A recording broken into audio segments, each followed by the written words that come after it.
Pada Senin siang 23 Mei 2011, seorang wanita berusia 26 tahun bernama Jamie Miner izin kepada ibunya Pamela untuk berangkat kerja dan berharap memiliki banyak keberkahan di hari tersebut. Jamie emang tinggal berdua saja dengan sang ibu dan dirinya bekerja menjadi penerima tamu sekaligus pramusaji di restoran Trace yang berada di dalam hotel W. Austin, Texas.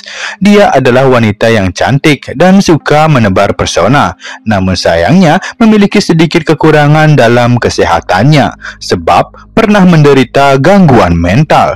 Sebenarnya ini nggak berpengaruh besar dengan kinerjanya di restoran tersebut.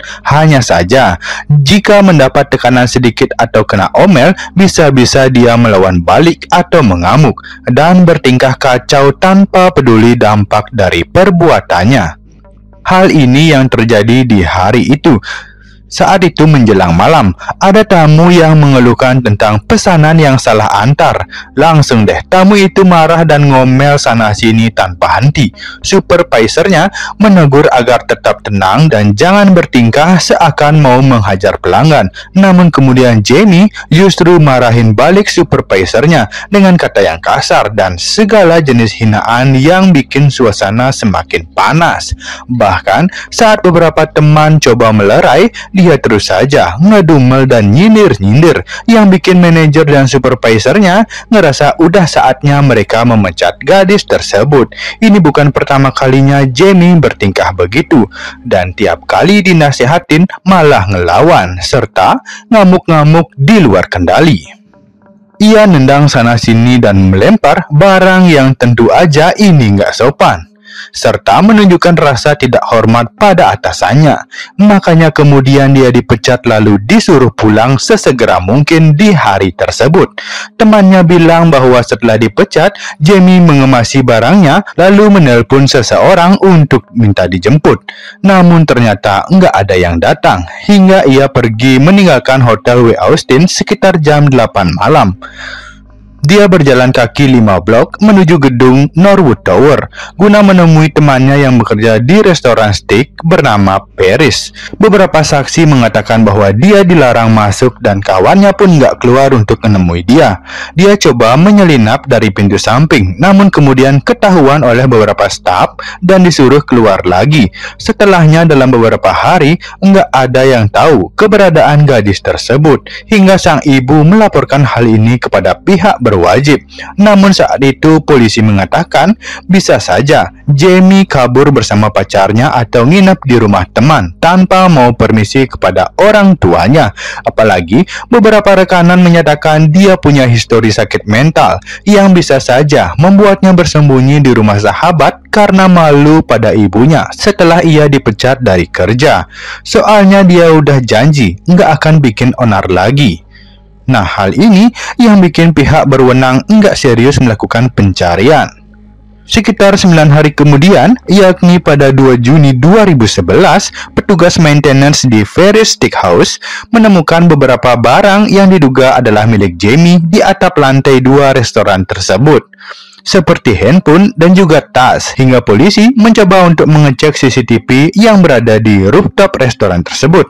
Namun suasananya cukup gelap, sangat buram karena malam. Mereka hanya meyakini bahwa gadis itu memang naik ke sana pada jam 9 malam di tanggal 23 Mei. Setelahnya nggak kelihatan jelas dia pergi kemana. Jejaknya juga tidak kelihatan di CCTV sekitaran rumah makan itu sampai 5 hari kemudian pada Selasa 7 Juni 2011. Akhirnya, Jamie resmi dinyatakan menghilang dan selebaran untuk menemukan dirinya disebarluaskan dengan menjanjikan hadiah uang. Akhirnya, pada Senin 20 Juni 2011, jadi tepat 4 minggu setelah wanita tersebut menghilang, beberapa pekerja mulai mencium bau enggak sedap yang datang dari ventilasi pembuangan udara mereka.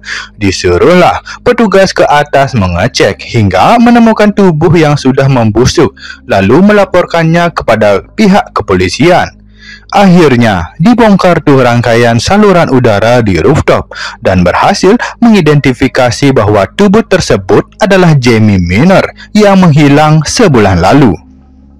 Inilah kesimpulan yang diumumkan kepolisian Austin, Texas mengenai peristiwa tersebut. Setelah tidak berhasil masuk dari pintu depan dan samping Paris Steakhouse, Jamie nekat naik ke atap restoran itu melalui tangga saluran air di samping yang tidak ada CCTV-nya. Makanya tidak terekam dia naik ke atas, dan dia tidak berhasil menemukan pintu menuju ke steakhouse kecuali cerobong ventilasi yang dia kira akan muat jika masuk melalui saluran tersebut, yang diagonalnya kurang lebih 45 cm. Jadi bentuk lorongnya tersebut adalah kotak. Jamie diduga sempit-sempitan masuk dalam posisi tiduran dan tidak mengira saluran tersebut cukup panjang dan panas karena berada tepat di atas perapian memasak.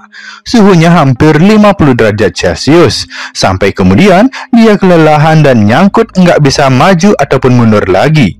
Ia mulai kehabisan udara, lalu berteriak minta tolong, namun enggak ada yang mendengar suaranya, sampai ia meregang nyawa.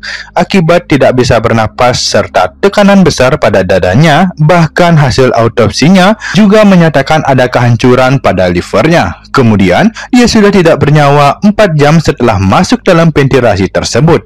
Mungkin itu juga yang menjadi alasan kenapa CCTV nggak pernah merekam kepergian dari sekitar Paris Steakhouse karena memang dia masih di atas sana. Bahkan anehnya lagi, setelah polisi melakukan investigasi lebih dalam, tidak ada seorang pun bekerja di steakhouse tersebut yang mengenal Jamie. Jadi nggak tahu apa tujuannya berniat masuk ke restoran tersebut. Di malam peristiwa, beberapa pelayan cuma mengatakan bahwa di saat kejadian, dirinya tidak diizinkan masuk karena bertingkah aneh, teriak nggak jelas dan mulai rusuh. Jelas dilarang. Jelas ia dilarang masuk, takut mengganggu pengunjung yang sedang makan, sampai kemudian polisi Austin pun menyatakan bahwa peristiwa ini sebagai kecelakaan akibat kecerobohan Jamie sendiri. Bagaimana menurut kamu? Tulis pendapatmu di kolom komentar ya.